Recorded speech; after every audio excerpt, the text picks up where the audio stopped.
Muy buenas noches. Vamos a iniciar nuestro estudio que continuamos con la primera carta de Pablo a los Corintios. Esta vez, en esta oportunidad, vamos a hablar sobre lo que esta carta nos dice sobre la cena del Señor. Nosotros le llamamos el banquete del Señor. Veamos qué dice. 1 Corintios capítulo 11 y verso 17 en adelante hasta el 22.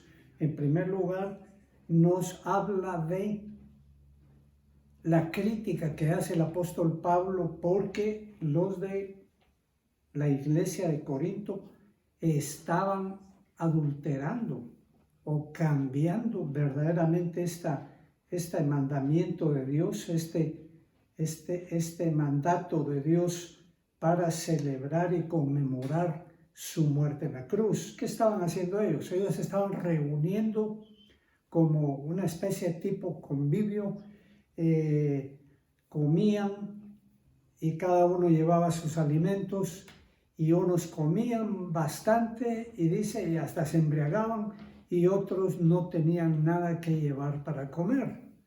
Entonces vemos que habían completamente adulterado o cambiado el significado de esta fiesta. Porque lo que estaban haciendo es reunirse para comer, tal vez porque cuando el Señor instituyó este mandamiento, este sacramento, como le llaman otros, fue cuando estaba en el aposento alto y cenó con sus discípulos.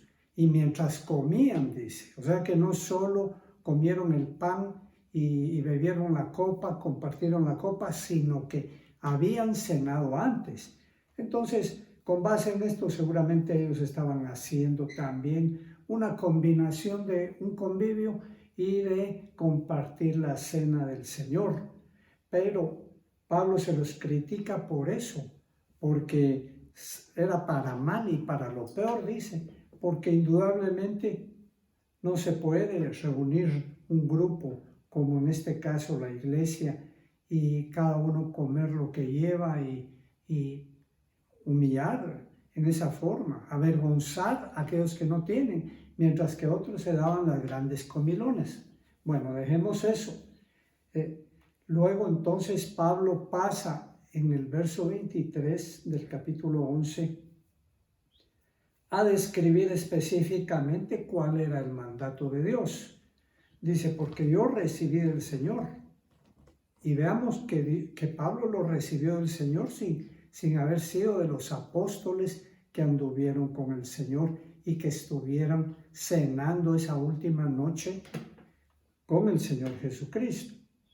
Dice, yo recibí del Señor lo que os he enseñado, que el Señor Jesús la noche que fue entregado, tomó pan y habiendo dado gracias, lo partió y dijo, tomad, comed.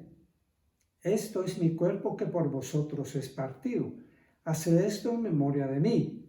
Asimismo tomó también la copa después de haber cenado, diciendo, esta copa es el nuevo pacto en mi sangre. Haced esto todas las veces que la bebiereis en memoria de mí. Así pues, todas las veces que bebiereis este pan y comiereis comiereis este pan y bebiereis esta copa, la muerte del Señor anunciáis hasta que Él venga. Repasemos algunas de las cosas sobresalientes de esta parte de la palabra de Dios. Vemos que lo que se compartía era el pan, pero era un pan que era uno solo y se partía y se daba una parte a cada uno.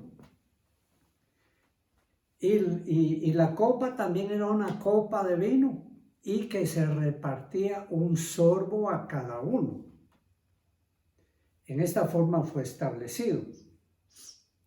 Ahora, En la iglesia actual, por el número de participantes, tal vez no es práctico hacer esto, sino que ya los encargados lo parten y también pues se provee de pequeñas copas que se han servido para cada uno y así pues se comparte este vino y este pan.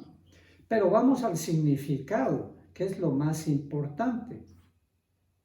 Dice, el Señor Jesucristo dice que cada vez que hiciéramos aquello, lo hiciéramos en su memoria.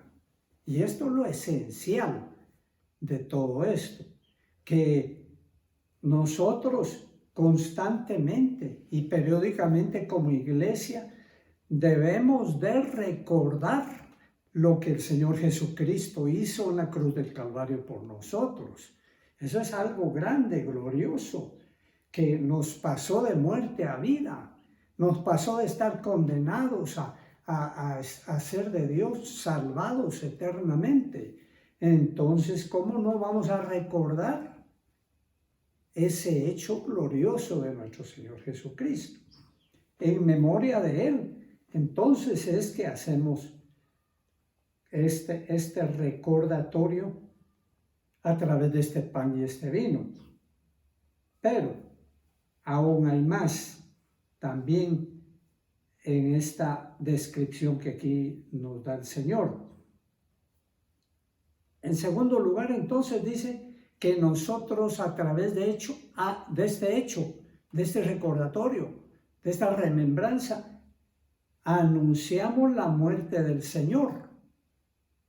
Ese es el hecho fundamental que debemos de recordar cada vez que compartimos el banquete del Señor.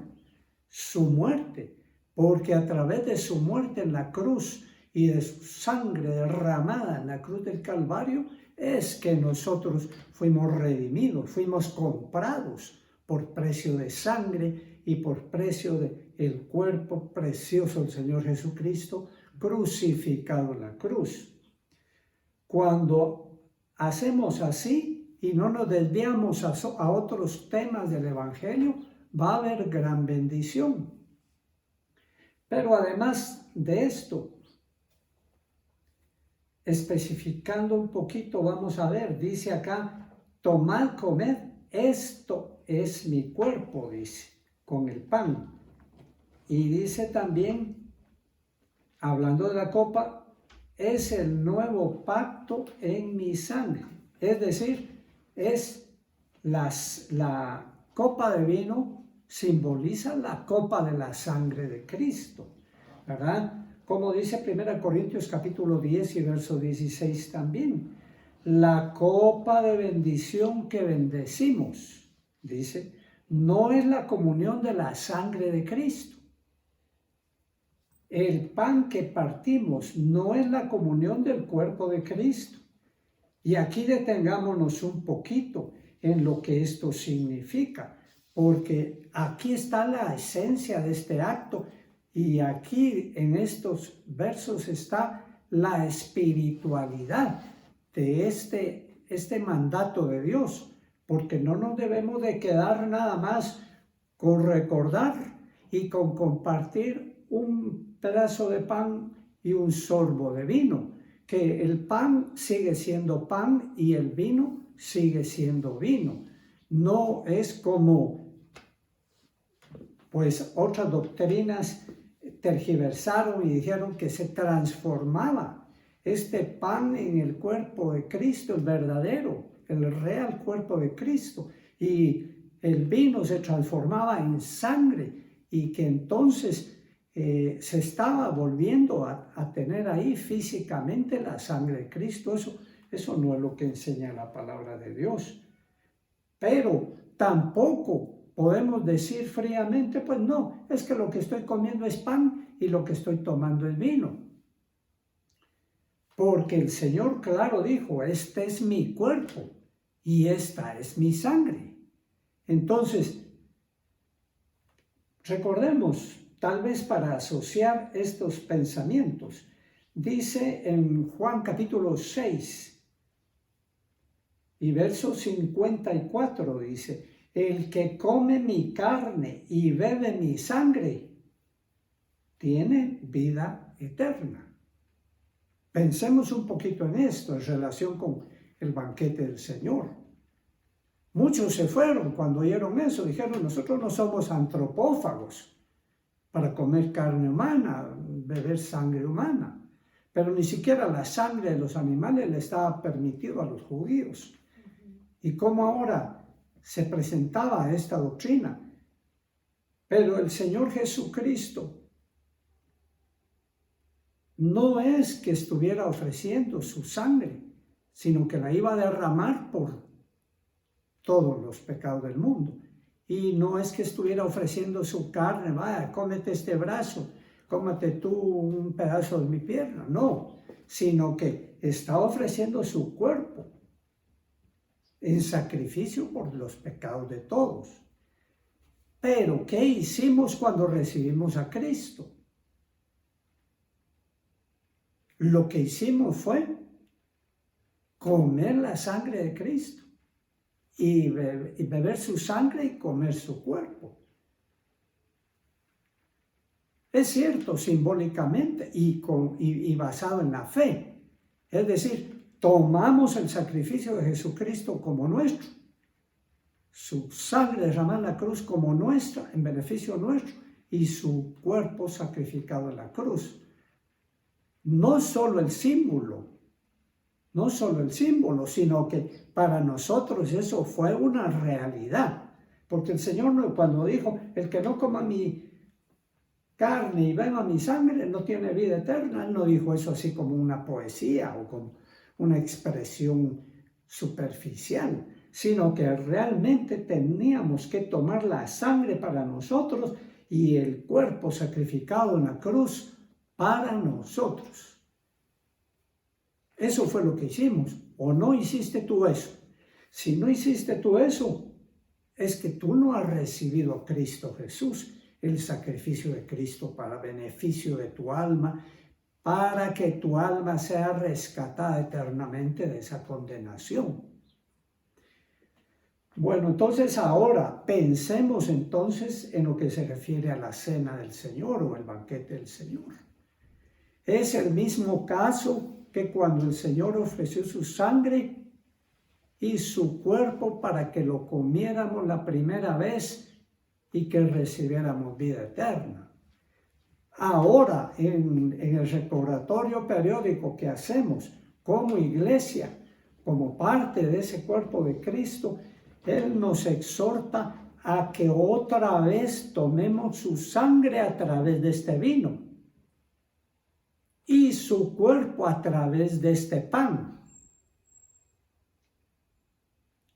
Ahora la pregunta sería, ¿cómo, con qué creencia y con qué fe nos acercamos nosotros al banquete del Señor?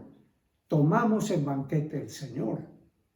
Y que me temo que la falta de espiritualidad de ese acto y la falta de bendición del compartir este pan y este vino no es la bendición que Dios tiene detrás de estos símbolos, porque nosotros nos comemos los símbolos, pero no estamos tomando espiritualmente estos símbolos para que no se queden en símbolos, sino que recibamos de verdad lo que el Señor Jesucristo ofreció a través de este banquete suyo, como es tener la comunión de su sangre y la comunión de su cuerpo. Si tú no lo haces así, este acto espiritualmente, estás teniendo la comunión con un pedazo de pan y la comunión con un sorbo de vino. Eso es lo que está haciendo parte tuya.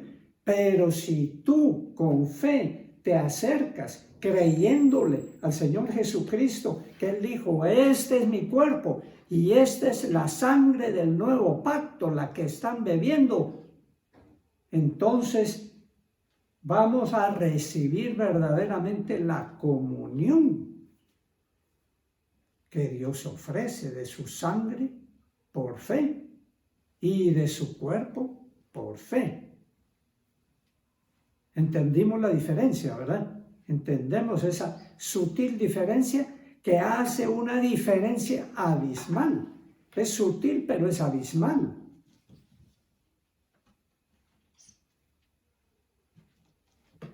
Continuemos un poquito más adelante. Mateo 26, 26 dice, la muerte del Señor anunciáis, no beberé más del fruto de la vid. Eso es lo que él dijo después de compartir el pan y el vino. Porque muchos dicen, es que el pan tiene que ser sin levadura. Pues ahí no dice que el pan deba ser sin levadura, en primer lugar. Porque no nos vamos a quedar con el símbolo. Israel tenía que comer pan sin levadura en la celebración de las fiestas, de la Pascua y de las otras, porque ese era un símbolo de Cristo, que es el pan de vida, que él dijo, yo soy el pan de vida que descendió del cielo. Pero nosotros ahora no nos vamos a quedar con el símbolo, porque si no, tendríamos que volver a comer pan sin levadura y tal vez sangre de un cordero que sacrificáramos, pero no. Ahora nosotros tomamos el símbolo que el Señor nos dejó, pero nos elevamos espiritualmente a la realidad, que es el sacrificio de Cristo, su cuerpo entregado en la cruz y su sangre derramada en la cruz del Calvario por nosotros. Por tanto, cuando el Señor dice aquí, no beberé más del fruto de la vid, se está diciendo que él estaba tomando vino. Pero no estaba tomando media botella de vino. No llevaba cada uno su media botella para embriagarse. Eso fue lo que les criticó en la reunión de 1 Corintios, de los Corintios, como convivio. Pero cada uno toma un sorbo. Lo que se les sirve es un sorbo para recordar ese sacrificio glorioso.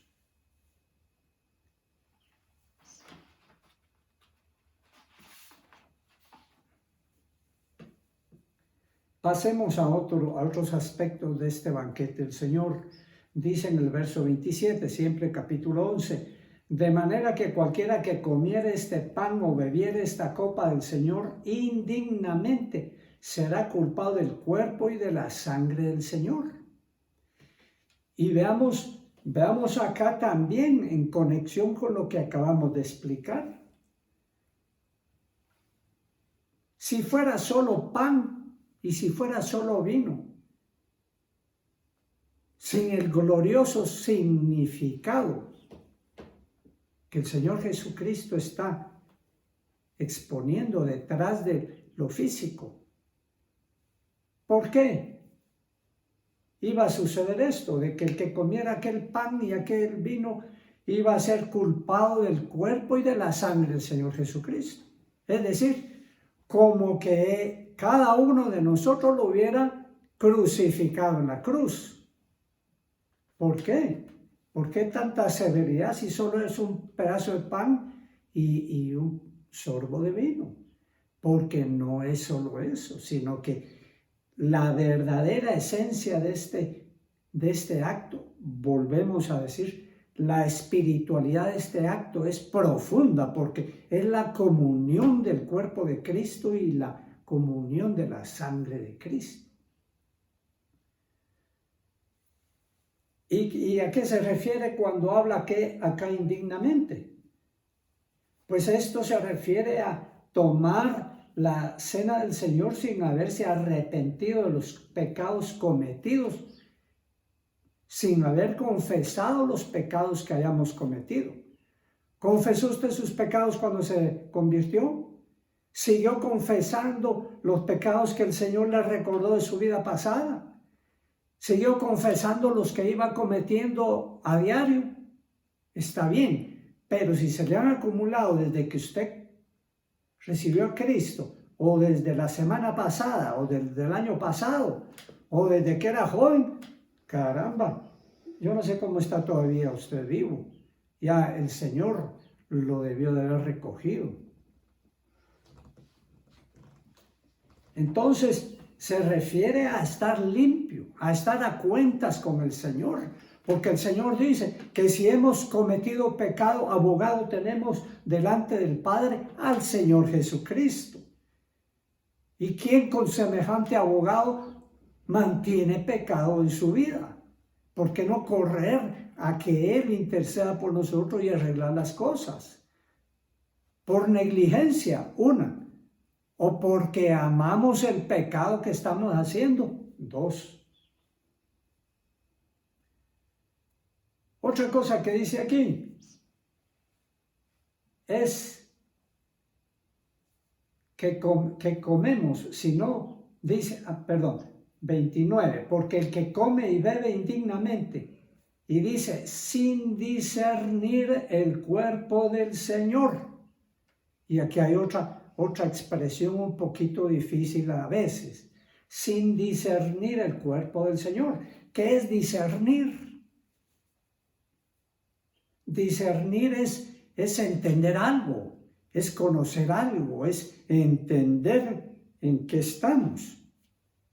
Por ejemplo, decimos que discernimos entre el bien y el mal, es decir, conocemos qué es lo bueno y qué es lo malo. Bueno, entonces si discernimos el cuerpo del Señor, entendemos que lo que estamos haciendo es que estamos conociendo, entendiendo al Señor Jesucristo, y entendiendo que Él es santo, que Él es bueno, que Él es puro, y que si nosotros vamos a tener comunión con Él, también tenemos que estar en el mismo estado, santificado delante de Él en ese momento. Y por tanto, entonces, como dice, pruébese cada uno. Pruébese cada uno. O como dice, examinarnos a nosotros mismos, ¿verdad? Examinarnos, probarnos, a ver si estamos a cuentas con Dios, a ver si no tenemos allí algo que manche nuestra vida. Por ejemplo, dice que si nosotros llegamos y queremos presentar nuestra ofrenda al Señor, y tenemos algo contra alguien o alguien tiene contra nosotros algo, mejor vayamos y arreglemos las cosas con esas personas y después presentemos nuestra ofrenda. Y ahora nosotros somos los que nos estamos presentando como ofrenda de olor grato delante de Dios. Ahora nosotros somos las ofrendas. Pero ¿cómo pensaría Dios o cómo recibiría Dios nuestra ofrenda, es decir, a nosotros, si no nos hemos puesto a cuentas con Dios? Y también, como entendemos, otra vez repitiendo, que es discernir el cuerpo de Cristo. ¿Y quién es el cuerpo de Cristo ahora? También, además del cuerpo real de Cristo que está en los cielos, es la iglesia, como Él dice que todos los miembros del grupo cristiano, de la iglesia cristiana verdadera, es el cuerpo de Cristo. Entonces, discernir el cuerpo de Cristo también tiene que ver con los hermanos, a ver cómo estamos con ellos, si estamos a cuenta, si no hemos ofendido, para que todo se arregle entre nosotros y los hermanos y entre nosotros y Dios.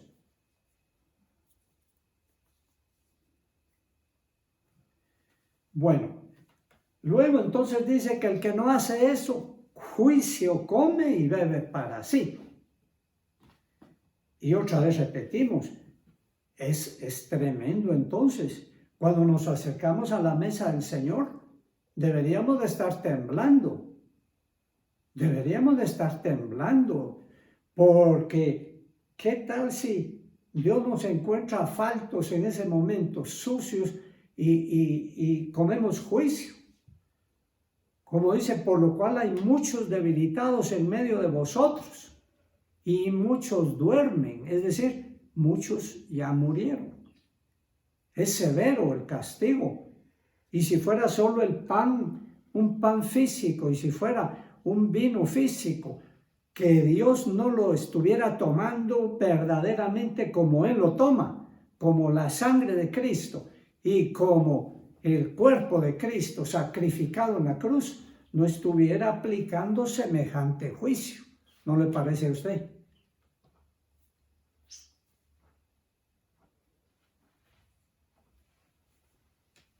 Y luego continúa, dice, siendo juzgados, aquellos que son juzgados a través del banquete del Señor, somos castigados por el Señor. Ya hablamos de los castigos, debilidad, enfermedad o muerte, para que no seamos condenados con el mundo. Esta es la misericordia de Dios, porque el mundo es juzgado para juicio eterno, sin misericordia, es decir, los hombres y mujeres que pertenecen al mundo, que no pertenecen a Cristo, son juzgados para condenación eterna. Si mueren, mueren para condenación eterna. Pero acá el juicio es de muerte física, o de enfermedad, o de debilidad. Y hasta llega. Porque dice que ese es el juicio de Dios, es disciplina de Cristo sobre nuestra vida, para que nosotros no corramos el juicio eterno o recibamos el juicio eterno que la humanidad sin Dios recibe. Mire qué cosas estas más tremendas. Ahora,